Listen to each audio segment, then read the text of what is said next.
I'm going to show you how I made a little leather cosmetics case start to finish.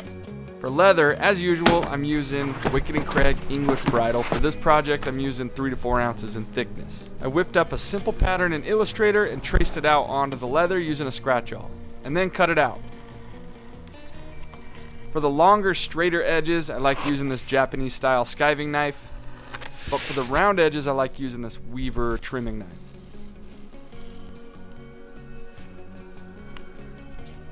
Sometimes on tighter corners like this, it helps to make lots of small cuts instead of one continuous cut.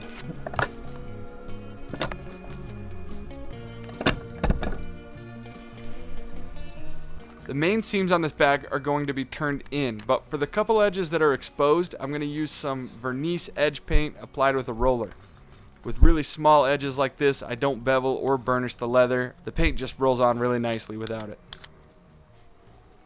I'm using a number 5 YKK zipper. It's a continuous chain that I cut down to length, and I'm using adhesive tape to hold it in place. Before we sew up the zipper, I wanted to let you know we started a new Instagram page for all of our leather working content to live. Give it a follow for the more real-time, behind-the-scenes kind of stuff. Like this? That's gonna look like a taco. Maybe that's good. Is taco good? I like tacos. Or we could do a turn seam.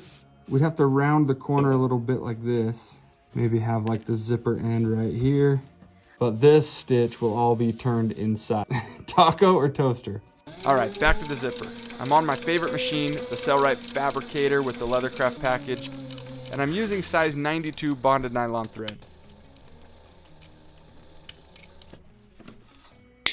Then I'm going to cut the teeth back here and install the zipper pull and the stops.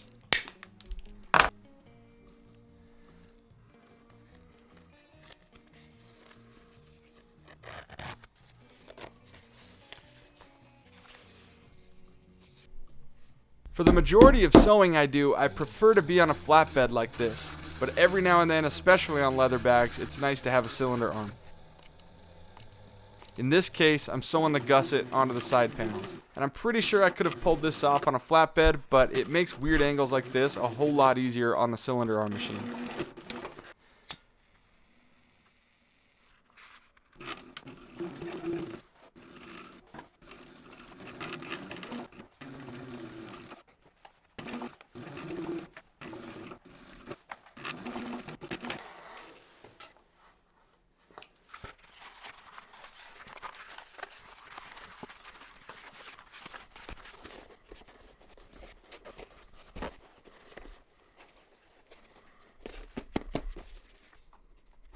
All the links for the tools and supplies I used will be down in the description.